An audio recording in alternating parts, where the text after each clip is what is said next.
کے وقت کے لیے. شکریہ. ڈاکٹر صاحب آغاز کرنا چاہوں گا، سب سے پہلے تو یہ فرمائیے گا کہ علامہ اقبال کو جواب شکوہ لکھنے کی ضرورت کیوں پیش آئی؟ جواب شکوہ دراصل جیسے کہ ہم شکوہ پہ بھی ہم نے ایک پروگرام کیا ہے، یہ ایک شکوہ کا جواب تھا. اللہ تعالیٰ سے اقبال نے وہ اس وقت مسلمانوں کے دل میں جو سوالات موجود تھے، مسلمانوں کے زوال کے اسباب اور جو اس وقت مسلمانوں کی زب و حالی اور حالت زار تھی، اس سے متعلق جو مسلمانوں کے دل میں سوالات تھے، اقبال نے انہیں شکوہ میں کے عنوان سے ایک نظم کی صورت میں پیش کیا تھا. تو شکوہ چونکہ خدا سے تھا اور خدا سے شکوہ کرنا ایک مسلمان کے شایان نشان ہے بھی نہیں، اس وجہ سے اس پہ کچھ تنقید بھی ہوئی تھی کہ اس کی زبان اور اس کا لہجہ بعض لوگوں کے نزدیک جو ہے وہ گستاخانہ تھا. تو ایک تو یہ وجہ بھی تھی کہ اس کا جواب دیا جائے. دوسری بات یہ کہ شکوہ میں کچھ سوالات اقبال نے اٹھائے تھے، اور حضرت علی علیہ السلام کا جو ہے وہ قول ہے کہ من عرف نفسہ فقد عرف ربہ، جس نے اپنے نفس کو پہچانا اس نے خدا کو پہچان لیا. تو نفس خدا کا امر ہے، تو انسان کا اور خدا کا تعلق براہ راست ہے. اس سے اقبال نے جو ہے وہ ایک تو یہ فائدہ اس شکوے کے ذریعے حاصل کیا کہ انسان کو براہ راست جو ہے وہ خدا سے مخاطب ہونے کا جو ہے وہ ایک طرز بتایا کہ خدا اور انسان کا تعلق وہ بالواسطہ نہیں بلکہ بلا واسطہ ہے. اور دوسرا یہ کہ اس کو اپنا جائزہ لینے پہ، اپنے نفس کو میں جھانکنے پہ، ان سوالات کا جواب خود اپنے نفس سے، یعنی خدا کے سے ایک شکوہ کی صورت میں اپنے نفس میں جھانکنے سے کچھ سوالات جو انہوں نے اٹھائے اس کی طرف راغب کیا کہ ان سوالات کا جواب خود ڈھونڈا جائے. تو لیکن ظاہر ہے کہ اور یہ بھی حقیقت ہے کہ شکوہ کا جو انداز بیان تھا وہ اس قدر خوبصورت انداز بیان تھا کہ اس کے تتبع میں بہت سا جو ہے وہ اس کی پیروی کرنے کی کوشش کی گئی، حالانکہ اس میں تغزل اس طریقے سے موجود نہیں ہے. اگر آپ شکوہ اور جواب شکوہ کو دیکھیں تو چونکہ یہ باقاعدہ خطاب ہے اور بندے کا خطاب ہے شکوہ خدا سے، اور پھر خدا کا خطاب ہے بندے سے جواب شکوہ کی صورت میں، تو ان میں رمز، امائیت، علامات جو تغزل کی جو ہے وہ کہلائی جاتی ہیں، تغزل کی علامات ہوتی ہیں جنہیں تغزل کہا جاتا ہے، وہ شکوہ اور جواب شکوہ میں موجود نہیں ہیں. لیکن اس کے باوجود بھی اتنا خوبصورت ان نظموں کا انداز ہے اور یہ حسن بیان ہے کہ ان کی پیروی آج تک کی نہیں جا سکی. مطلب جواب شکوہ اور شکوہ یہ علامہ اقبال کی نظمیں آج بھی بے مثال ہیں جیسے اس وقت بے مثال تھیں. تو اب چونکہ خدا سے شکوہ کیا گیا تھا تو ایک تو یہ تھا کہ ضروری یہ تھا کہ جو شکوہ کیا گیا تھا تو ظاہر ہے کہ اس کا کوئی نہ کوئی جواب بھی آئے، کیونکہ جب انسان خدا سے شکوہ کرتا ہے یا خدا سے گفتگو کرتا ہے تو بے شک خدا اس کو جواب ضرور دیتا ہے. تو ایک تو یہ تھا کہ جواب شکوہ کی صورت میں وہ جو سوالات تھے، پہلے تو اس میں 1.5 سال کا عرصہ اس میں حائل ہے، مطلب دونوں نظموں کے درمیان. شکوہ پڑھی گئی تھی 1911 میں انجمن حمایت اسلام کے جلسے میں، جبکہ شکوہ جو 1913 میں پڑھی گئی ہے جواب شکوہ. تو اور اس کا جو ہے وہ جو پڑھی گئی ہے وہ بھی شکوہ جو پڑھی گئی تھی وہ اسلامیہ کالج میں پڑھی گئی تھی، پڑھے لکھے لوگوں میں پڑھی گئی تھی، مطلب کالج میں پڑھی گئی تھی، انجمن حمایت اسلام کے جلسے میں پڑھی گئی تھی. لیکن یہ جو جواب شکوہ جو پڑھی گئی ہے یہ موچی دروازے پہ ایک باقاعدہ جلسہ منعقد ہوا، یہ وہاں پڑھی گئی ہے، یعنی مجمع عام میں پڑھی گئی ہے. کیونکہ شکوہ کی وجہ سے جو علامہ اقبال پہ جو اعتراضات ہوئے تھے اور جو ان کا جواب دینا وہ بہت ضروری تھا. تو علامہ اقبال نے 1.5 سال کا عرصہ جو ہے وہ اس کا جواب تیار کیا، اور پھر جب یہ علامہ اقبال لکھ چکے اس نظم کو تو پھر اس کا شہرہ ہوا. تو مولانا ظفر علی خان جو زمیندار اخبار نکالا کرتے تھے، مسلمانوں کے مشہور لیڈر تھے، تو انہوں نے باقاعدہ موچی دروازے کے باہر ایک جلسہ عام کا جو ہے وہ انہوں نے انتظام کیا، اور وہاں پر علامہ اقبال نے یہ جواب شکوہ پڑھی. ایک شعر اس کا جو ہے وہ مطلب بیچا گیا، اور وہ اس کا جو مطلب لاکھوں روپے اس سے جمع ہوئے تھے وہ بلقانی جو ریاستوں کو ان کے فنڈ میں وہ جمع کرایا گیا. تو یہ اس نظم میں علامہ اقبال نے دراصل جو شکوہ میں جو سوالات اٹھائے تھے ان سوالات کا جواب دینے کی کوشش کی ہے. اچھا ڈاکٹر صاحب، اس کے ساتھ ساتھ اگر یہ فرمائیے گا کیا ہم یہ کہہ سکتے ہیں، کیونکہ جو تنقید آپ نے بھی اشارہ فرمایا اس طرف کہ شکوہ کے بعد اقبال کو خاصی تنقید کا سامنا بھی کرنا پڑا، تو یہ ضروری ہو گیا تھا کہ اس کا جواب جو ہے وہ دیا جائے. اسی وجہ سے علامہ اقبال نے اس نظم کے اندر بڑے مفصل انداز میں وہی تمام سوالات جو شکوہ میں اٹھائے گئے تھے ان کے جواب شکوہ میں جواب دیے. بالکل یہی بات ہے. اور پھر آپ یہ دیکھیے کہ ایک تو یہ بات ہے کہ ان کے جواب دیے، اور پھر وہی فنی نزاکت، مطلب شکوہ کا انداز جیسا عاجزانہ ہونا چاہیے تھا، یعنی بندہ خطاب کرے، یعنی اللہ تعالیٰ سے مخاطب ہو، بھلے شکوہ ہی کرے تو اس کا انداز کیا ہونا چاہیے.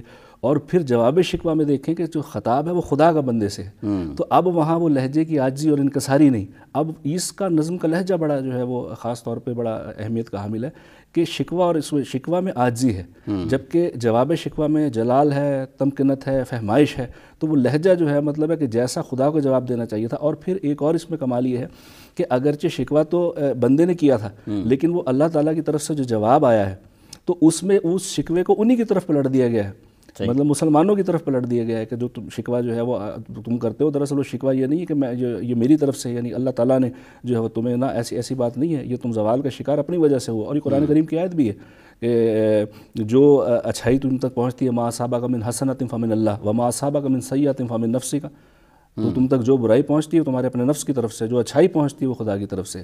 تو بنیادی طور پہ یہ اسی کی ساری اللہ تعالیٰ نے مسلمانوں کو اس دور کے وہ جو سوالات تھے ان سوالات کا جواب دیتے ہوئے باقاعدہ آئینہ دکھایا ہے۔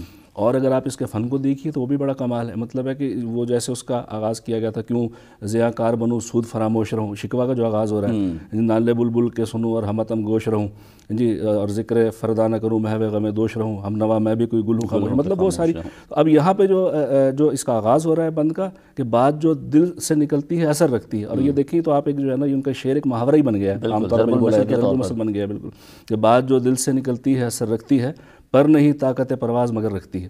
تو مطلب یہ جو ہے اب یہ اس بند میں انہوں نے علامہ اقبال نے اس کا مطلب ایک تمہید باندھی کہ میری جو ہے جو میری نکلی تھی بڑا اثر اس کا ہوا، اور پھر یہ آگے 3-4 بند ہیں ان میں بڑی کمال ڈرامائیت ہے، مطلب اس نظم کی جو بنت ہے وہ بڑی کمال ہے۔ یہ 3-4 شعروں میں بڑا خوبصورت سا کہ وہ جب آسمان تک گئی ہے وہ تو وہاں پہ جو سکان سماوات ہیں وہاں پہ جو ہے مطلب عرش پہ جو مکین ہیں اور جو آسمان کے مکین ہیں ان میں آپس میں اس آواز کی وجہ سے ایک مکالمہ پیدا ہوتا ہے، فرشتے، چاند، ستارے، سورج یہ آپس میں باتیں کرتے ہیں کہ یہ کس کی صدا ہے اتنی جو ہے وہ گستاخانہ سی جس نے جو ہے یہاں ماحول درہم برہم کر دیا ہے۔ تو پھر آخر کار جو ہے وہ رضوان جو ہے وہ فرشتے وہ جو بتاتے ہیں کہ جی دراصل وہ اس انسان کی آواز ہے جس کو جنت سے نکالا گیا ہے۔ تو اب وہاں جناب علی وہ پھر فرشتے جو ہے نا کہتے ہیں کہ یہ جو ہے نا مطلب کتنا گستاخ ہے یہ کہ اس کو اللہ تعالیٰ نے مسجود ملائک ٹھہرایا اور اس قسم کے شکوے کر رہا ہے یہ یہاں جا کے۔ تو مطلب وہی جیسے فرشتوں نے تخلیق آدم پہ اعتراض کیا تھا کہ جی یہ تو فساد برپا کرے گا، وہی انداز فرشتوں کا یہاں نظر آتا ہے۔ اور پھر اس کے بعد پھر جو اس کا جو اختتام ہے پورے ڈرامائی سین ہے، پھر اس کا جو اختتام ہے پھر وہ ایک غیبی آواز یعنی جو اللہ تعالیٰ کی آواز ہی تو اس پہ پھر جو ہے اور بڑا شفیق لہجہ اس میں، اور مطلب ہے کہ جی شکر کو کر دیا، شکر سجدے کو کیا یعنی اس کو شکوے کو شکر کر دیا اپنے انداز بیان سے جو شکوہ تھا نا اس کو شکر بنا دیا، اور ہم سخن کر دیا بندوں کو خدا سے تو نے، یعنی کہ بندوں کو تو نے اس شکوے کے ذریعے دراصل یہ شکوہ کیا ایک طرح اظہار تشکر ہے، اور تو نے جو ہے وہ اے شاعر کہ تو نے تو یہ بندوں کو خدا سے براہ راست مخاطب ہونا سکھا دیا۔ اس کے بعد پھر جو ہے وہ اس میں یعنی مسلمانوں کے زوال کے حقیقی اسباب کیا ہیں، کس وجہ سے مسلمان جو ہے وہ زوال پذیر ہوئے ہیں، ان کو اپنے جو ہے وہ جو شکوہ کیا تھا کہ جی ہم نے مطلب ہے کہ ایک ہی صف میں کھڑے ہو گئے محمود و ایاز، اور نہ کوئی بندہ رہا نہ کوئی بندہ نواز، ہم نے دنیا کو فتح کیا، دنیا میں لشکر جو ہے وہ مطلب ہے کہ اللہ توحید کا نام ہم نے پہنچایا دنیا، مطلب جو مسلمانوں کے کارنامے تھے جو شکوہ میں بیان کیے گئے تھے، اور پھر اس کے بعد پھر یہ بات کی گئی تھی کہ کبھی ہم سے کبھی غیروں سے شناسائی ہے، بات کہنے کی نہیں تو ہی تو ہر جائیے۔ تو اس میں یہ بھی تھا کہ نوع انسان کو غلامی سے چھڑایا کس نے، تیرے کعبے کو جبینوں سے بسایا کس نے۔ اب انہی چیزوں کو جو ہے وہ جواب شکوہ میں پلٹ دیا گیا ہے، مطلب ہے کہ اب انہوں نے کہا جی تیرے کعبے کو جبینوں سے بسایا ہم نے، نوع انسان کو غلامی سے چھڑایا ہم نے، اور تو اس کو اب یہاں تھا کہ ہم نے، اب وہاں اللہ تعالیٰ نے اسی کو پلٹ دیا کہ بھی نوع انسان کو غلامی سے چھڑایا کس نے، ہم نے، کس نے، مطلب کہ نوع انسان کو غلامی سے، اور میرے کعبے کو جبینوں سے بسایا کس نے، تھے تو آبا و تمہارے ہی مگر تم کیا ہو، ہاتھ پر ہاتھ دھرے منتظر فردا ہو، یعنی کہ آنے تم ہاتھ پہ ہاتھ دھرے مطلب کسی قسم کا تم میں عمل نہیں ہے، بے عملی کا شکار ہو، سستی کا شکار ہو، کاہلی کا شکار ہو۔ تو جن کے کارناموں کو تم بیان کر رہے ہو انہوں نے جو یہ کارنامے سر انجام دیے تھے تو پھر پوری دنیا پھر ان کے زیر نگی بھی ہوئی تھی، انہوں نے پوری دنیا پہ حکومت بھی کی تھی، پوری دنیا میں انہوں نے جو ہے وہ علم کو پھیلایا، پوری دنیا میں ثقافت انہوں نے جو ہے وہ جدید تعلیم دی، ثقافت دی، سیاسی نظام دیا پوری دنیا کو، تو انہوں نے پوری دنیا پہ حکومت کی۔ تو جن کی تم باتیں کر رہے ہو بالکل وہ باتیں ٹھیک ہیں، لیکن وہ تمہارے آبا تھے، تم نہیں ہو، تم ان سے تجھے آبا سے اپنے کوئی نسبت ہو نہیں سکتی، مطلب تمہارا تو یہ کہ پھر اس میں جگہ جگہ جو ہے وہ اسی قسم کے جو ہے وہ طنزیہ انداز اس میں وہ نظر آتا ہے کہ باپ کا علم نہ بیٹے کو اگر ازبر ہو، پھر پسر قابل میراث سے پدر کیوں کرو، کہ بھئی تم نے تو ان کے سبق کو ہی بھلا دیا ہے، تو کس طریقے سے تم جو ہے مطلب ہے کہ یہ دعویٰ کرتے ہو کہ جی ہمارا انجام بھی انہی کے جیسا ہو۔ تو یہ ساری باتیں جو ہے وہ اس میں خاص طور پہ جو ہے وہ علامہ اقبال کا موضوع جو سوالات کیے تھے، جو سوالات اٹھائے گئے تھے، وہ انہی سوالات کو اسی طریقے سے جو ہے جوابات کی صورت میں وہ پلٹ دیے گئے۔ اچھا ڈاکٹر صاحب، اس نظم کے اندر بھی ہمیں علامہ اقبال کا جو عشق رسول ہے وہ غالب نظر آتا ہے، جس طرح انہوں نے اختتام کیا اس پہ کہ محمد سے وفا تو نے تو ہم تیرے ہیں، یہ جہاں چیز ہے کہ لوح و قلم تیرے ہیں۔ عشق رسول اقبال کا بڑا ایک اہم اور بنیادی، اصل میں بات یہ ہے کہ اقبال کا جو ہے نا فارسی میں ایک شعر ہے، بمصطفیٰ بے رساں خویش را کے دی ہما است، اگر بے او نہ رسیدی تمام بول حبیست۔ یہ اقبال کی فکر کا خلاصہ ہے کہ اپنی فکر کو، یا مسلمان اپنی فکر کو فکر محمد سے ہم آہنگ کر لے، یعنی جو محمد کی فکر ہے اس فکر کو اپنا لے، اس فلسفے کو اپنا لے۔ اگر بے او نہ رسیدی، اگر تیری فکر محمد کی فکر سے صلی اللہ علیہ وسلم ہم آہنگ نہیں ہوتی تو پھر وہ فکر جو فکر محمد ہی نہیں ہے وہ دوسرا راستہ ہی کوئی نہیں ہے۔ جو فکر محمد ہی نہیں ہے وہ فکر ابو لہبی ہے۔ تو جہاں پہ بھی فکر ابو لہبی آئے گی تو وہاں انتشار ہوگا، ٹھیک ہے نا، جہاں انتشار ہوگا وہاں بے عملی ہوگی، جو ہے وہ فساد ہوگا، تو اسی کے نتیجے میں جو ہے وہ دنیا میں تباہی آتی ہیں۔ تو اس کا آپ جو اقبال کا خاص وہ تھا، اور بلکہ خاص طور پہ جو اس میں جو وہ کی گئی ہے اللہ تعالیٰ کی طرف سے مسلمانوں کو، اور جو وہ کہ بھی ہم تو مائل بے کرم ہیں، کوئی سائل ہی نہیں، کیونکہ وہ جو لوگ تھے وہ حضور اکرم صلی اللہ علیہ وسلم کے عشق سے سرشار تھے، بے شک اسی عشق محمدی اور انہی تعلیمات پہ عمل کر کے، انہی تعلیمات پہ عمل کرنے کے بعد پھر وہ اس مقام پہ پہنچے تھے کہ انہوں نے دنیا پہ حکمرانی کی۔ تو وہ کہتے ہیں وہ مائل بکرم، ہم تو مائل بکرم ہیں، کوئی سائل ہی نہیں جی۔ کوئی اگر کسی کے اندر کوئی اگر ہمارے کرم کی طرف کوئی امیدوار ہو تو ہم اس پہ کرم کریں، ٹھیک ہے نا جی۔ تو اگر کوئی کسی کے اندر جو ہے وہ اہلیت ہی نہیں ہے اور وہ اپنے اندر وہ قابلیت ہی پیدا نہیں کر سکا، پھر اس میں شان کئی ہیں جی، کوئی قابل ہو تو ہم شان کئی دیتے ہیں۔ اب یہ جو ہے وہ کیانی جو تھے، اپنا کیانی حکمران جو ایران پہ رہے ہیں، جنہوں نے عرصہ دراز اور بڑی شان و سطوت سے انہوں نے حکومت کی، تو ان کا حوالہ کہ بھی وہ جو بھی ہے وہ کافر ہے، وہ مسلمان ہے، کوئی بھی ہے جس نے عمل کیا، جس نے جو ہے وہ جد و جہد کی، جو کرم کو امیدوار ہوا ہم نے اس پہ کرم کیا۔ کوئی امیدوار تو ہو، جب کوئی امیدوار ہی نہیں ہے تو ہم اس پہ کیا کرم کریں گے؟ تو یہ اللہ تعالیٰ کی طرف سے باقاعدہ۔ اچھا، پھر جو عشق محمد صلی اللہ علیہ وسلم کی بات ہوئی، تو عشق محمد صلی اللہ علیہ وسلم دراصل آدمی کے اندر جو ہے وہ ایک تحریک پیدا کرتا ہے، اس کے اندر ایک حرارت پیدا کر دیتا ہے، حرارت بھر دیتا ہے اس کے اندر۔ تو یہ اگر اس عشق محمد کے نتیجے میں اگر وہ حرارت پیدا نہیں ہو رہی، وہ گرمی پیدا نہیں ہو رہی، تو پھر عشق ہے کیسا؟ عشق تو ہے ہی بیسیکلی حرارت کا نام۔ تو اسی لیے پھر وہ جو ہے نا جی، وہ یہ اس میں کہا کہ قوت عشق سے ہر پست کو بالا کر دے، دہر میں اس میں محمد سے اجالا کر دے۔ تو وہ عشق کی قوت جو ہے، یعنی کہ حضور اکرم، وہ جو حضور کا عشق ہے، وہ عشق ایسا نہیں ہے کہ وہ سینے میں دبا رہے گا، نا، وہ چنگاری بن جائے گا۔ تو وہ چنگاری بن جائے گا، وہ تحریک دے گا، جب تحریک دے گا تو ظاہر ہے پھر جد و جہد ہوگی، عمل ہوگا، اور عمل کے نتیجے میں ایسا نہیں ہوتا کہ کوئی بھی قوم عمل کرے۔ مسلمانوں کو فائدہ یہ ہے کہ مسلمانوں کے پاس جو تعلیمات ہیں وہ دوسروں کے پاس وہ تعلیمات نہیں ہیں۔ مثال کے طور پر اگر اسی نظم کا پس منظر اگر دیکھیے تو دنیا میں جو جنگیں برپا ہو رہی تھیں اسی 1.5 سال کے عرصے میں، شکوہ اور جواب شکوہ میں، بلکانی ریاستوں کے جو ہے وہ ان کو جو ہے اکسایا گیا یورپ کی طرف سے، اور یہ جو ہے بلکانی ریاستیں، یونان اور اپنا مونٹیگرو اور اس میں بلغاریہ وغیرہ یہ ریاستیں شامل تھیں، انہوں نے باقاعدہ جو ہے وہ پھر ترکی کے خلاف، آٹم ترکی کے خلاف انہوں نے پھر وہ بغاوت کی، اور وہاں پھر جنگیں، اور کئی مطلب ایک بڑا علاقہ ترکی کے ہاتھ سے نکل گیا۔ دوسرا، اب یہ تو دنیا کے حالات تھے، پھر ایران کا بھی جو ہے وہ مطلب روس کی عملداری ہو گئی تھی ایران میں بھی، پوری دنیا میں یہ حال تھا۔ اور حتیٰ کہ ہندوستان میں اپنا ایک واقعہ جو ہے وہ اسی دوران ایک بڑا واقعہ ہوا، کانپور کی مسجد تھی تو وہ سڑک سیدھی کرنے کے بہانے جو ہے وہ اس کا ایک حصہ گرا دیا گیا وہ مسلمانوں کا، پھر وہاں بڑا قتل و غارت ہوا احتجاج کی وجہ سے، اور پھر جو ہے وہ اسی مندر بھی تھا اسی راستے میں، اس کو نہیں چھیڑا گیا۔ تو یہاں پہ پھر انگریزوں کا تعصب بھی کھل کے مسلمانوں، تو مطلب ہے کہ اچھا، پھر اس کے بعد جب بلکانی ریاستیں تھیں، اب بلکانی کیونکہ یہاں پہ نوآبادیاتی نظام تھا تو برطانیہ کا، تو مسلمانوں کو یہیں سے بھرتی کر کے جو ہے وہ انگریز نے، وہاں سامراج نے بھیجا ترکوں سے لڑانے کے لیے، مسلمان اپنے مسلمان بھائیوں سے لڑنے کے لیے گئے۔ یہ سارے کے سارے جو حالات کا جو پس منظر بن رہا تھا، تو اس میں علامہ اقبال نے کہا کہ جو جواب آیا خدا کی طرف سے، قوم مذہب سے ہے، مذہب جو نہیں تم بھی نہیں۔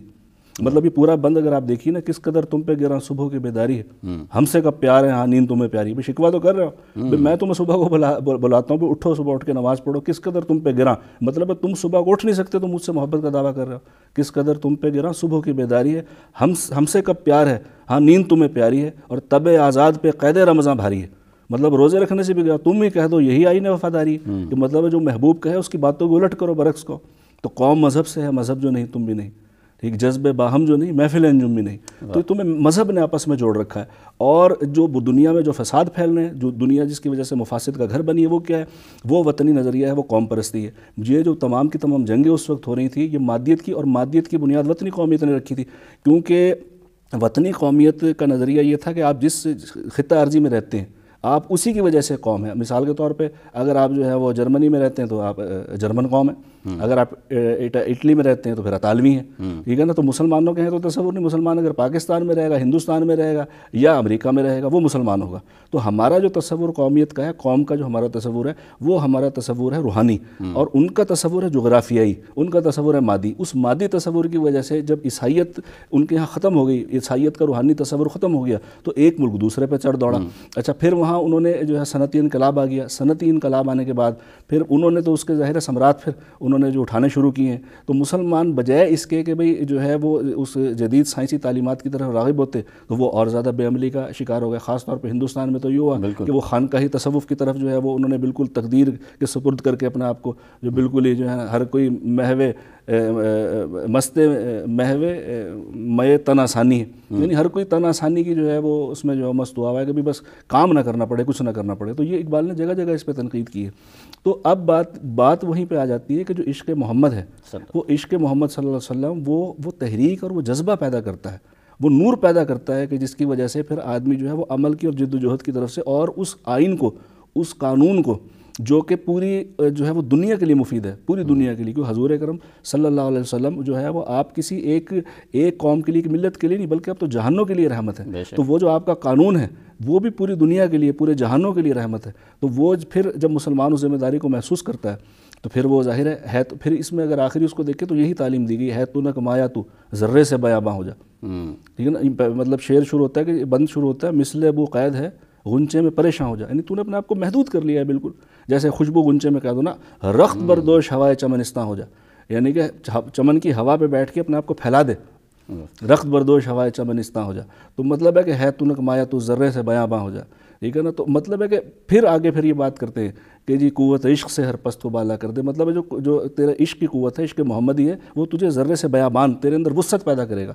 یعنی جو تیرے اندر جو صلاحیتیں ہیں، تو وہ صلاحیتیں تیری ذات تک نہیں رہیں گی، پوری دنیا تک پھیل جائیں گی، پوری دنیا میں ان کا نور پھیلے گا. اچھا ڈاکٹر صاحب، اس کے ساتھ ساتھ یہ فرمائیے گا کہ اگر ہم شکوہ کی بات کریں تو 31 بند پر مشتمل ایک طویل نظم تھی، تو جواب شکوہ جو ہے پھر اس کو بھی طویل نظموں میں شمار کیا جائے گا؟ بالکل. جواب شکوہ میں بلکہ 5 بند زیادہ ہیں. جواب شکوہ 36 بندوں پر مشتمل ہے. صحیح.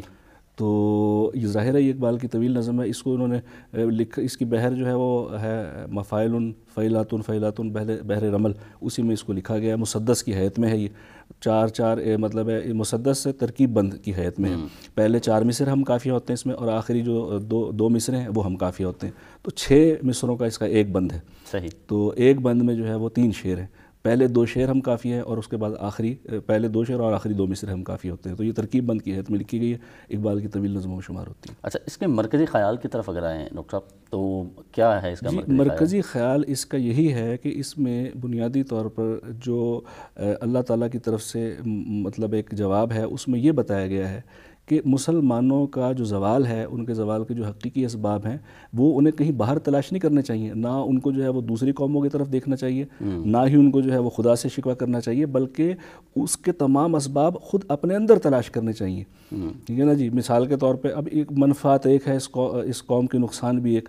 ٹھیک ہے. تو آخر پھر وہ جو کیا بات بڑی ہوتی ہے، جو اگر ہوتے مسلمان بھی ایک. تو مطلب ہے کہ اس میں کہ تمہارے اندر فرقہ بندی ہے، کہیں اور کہیں ذاتیں، کیا زمانے میں پنپنے کی یہی باتیں. تو مطلب ہے کہ یہ بتایا گیا ہے کہ مسلمانوں میں جتنے جو ہے وہ مطلب ہے کہ اسباب ہیں زوال کے، وہ بیرونی نہیں ہیں، وہ خود ان کے اندر سے اٹھے ہوئے ہیں. انہوں نے کہیں فرقہ بندیاں بنا لی ہیں، کہیں جو ہے وہ انہوں نے جو ہے مطلب ہے سب سے بڑی بات ہے کہ مذہب سے روگردانی کر لی ہے، مذہب کو بالکل ہی فراموش کر دیا ہے، مذہبی تعلیمات کو فراموش کر دیا ہے. کیونکہ تمہاری قوم تو مذہب سے ہے، مذہب جو نہیں تو کچھ بھی نہیں. مذہب کو تم نے فراموش کر دیا ہے. خود حضور اکرم صلی اللہ علیہ وسلم کا عشق تمہارے لبوں پہ نام کا رہ گیا ہے. مطلب ہے اس عشق کے نے جو حرارت جو ہے وہ اسلاف میں پیدا کی تھی وہ تم میں پیدا نہیں ہوتی. تم نے جو ہے وہ مطلب ہے کہ بے عملی کو، سستی کو، کاہلی کو اپنا وتیرہ بنا لیا ہے. نوع انسان کو غلامی میں چھڑانے والے تھے تمہارے اسلاف، تم نے خود کو اپنا غلام بنا لیا ہے. تم نے کعبے کو چھوڑ دیا ہے، تم نے کعبے کی مرکزیت کو فراموش کر دیا ہے، تم نے جو ہے وہ قرآن کریم کی تعلیمات کو فراموش کر دیا ہے. تو مطلب یہ ساری بتایا گیا ہے کہ یہ ساری کی ساری تمہاری کمزوریاں ہیں جن کی وجہ سے تم زوال کا شکار ہو. اور پھر جو ہے وہ آخر میں جو ہے نا ان کو یہ کہا گیا کہ دیکھو اپنے مطلب یہ اس میں شکوہ میں کیونکہ ظاہر ہے وہ شکوہ تھا اور مایوسی کیفیت تھی، اس میں ذرا زیادہ تفصیل سے بیان کیا گیا تو اس وجہ سے اور زیادہ اس میں جو ہے نا وہ ایسی مایوسی اور نظر آتی. لیکن آخر میں جا کے پھر اللہ تعالیٰ جو ہے نا مطلب ہے کہ وہ ایک پیغام عمل ہے کہ بھئی تم جب کہ بھئی جب تم جو ہے مطلب عمل کرو گے نا تو بس کی محمد سے وفا تو نے تو ہم تیرے. یہ جہاں چیز ہے کہ اللہ قلم تیرے ہیں، یہ وہی اقبال کا فلسفہ ہے. تو اپنی خود نوشت خود اپنے قلم سے لکھ. مطلب ہم کہتے ہیں کہ جی وہ جو تقدیر میں یہ لکھا تھا، اقبال اس کو نہیں مانتے. کہتے ہیں تو اپنی خود نوشت خود اپنے قلم سے لکھ، خالی رکھی ہے خامہ حق نے تیری جبیں. یعنی اللہ تعالیٰ نے تو تیری تقدیر تیرے ہاتھ پہ چھوڑ دی تو خود لکھ. تو یہاں پہ آخر میں پھر وہی بات کی گئی ہے جی کہ محمد سے وفا تو نے تو ہم تیرے ہیں. تو محمد سے وفا کا تقاضا کیا ہے؟ یہ نہیں ہے کہ محمد سے کہ جی منہ سے نام لے لیا. میں اگر اپنا مسلمانوں والا نام رکھوں تو مسلمان نام رکھ لینے سے میں جو ہے وہ مطلب ہے کہ مسلمان نہیں بنوں گا. مسلمان ایک عمل کا نام ہے. جب تک مجھ سے وہ اعمال صادر نہیں ہوں گے تو وہ میں مسلمان نہیں بنوں گا. چاہے میں اپنا نام، اگر میں مسلمان ہوں اور میں اپنا کوئی اور نام رکھ لوں اس سے کوئی فرق نہیں پڑتا. لیکن اگر میرا کوئی اور مذہب ہے اور نام میں مسلمانوں والا رکھ لوں تو اس سے میں مسلمان قوم میں شامل نہیں ہوں گا اگر میرے اعتقادات ہو رہے ہیں، میرے اعمال ہو رہے ہیں. تو انسان جو ہے وہ بیسیکلی اعمال کا مجموعہ ہے، ٹھیک ہے، جو جس قسم کے وہ عمل کرتا ہے. تو کی محمد سے وفا تو نے تو ہم تیرے ہیں. تو محمد صلی اللہ علیہ وسلم سے وفا کرنے کا مطلب یہ کہ ان کے عشق کے ذریعے ان کی تمام تعلیمات کو آپ صلی اللہ علیہ وسلم کی سنت کو اپنے اندر جو ہے وہ اتار لو مکمل طور پہ. تو اس صورت میں جب آپ جو ہے وہ یہ مطلب فریضہ اپنا سر جو تمہارے بزرگوں نے کیا تھا، انہوں نے یہی کیا تھا کہ عشق محمدی میں سراپا جو ہے نا وہ نور ہو گئے تھے. تو جب وہ کر لو گے تو پھر یہ جہان چیز ہے کیا، پھر تو لوح بھی تمہارا ہے، قلم بھی تمہارا ہے. کیوں کہ اس میں نعت میں کہہ چکے ہیں لوح بھی تو قلم بھی تو، تیرا وجود الکتاب. بہت بہت شکریہ ڈاکٹر شہرازاد.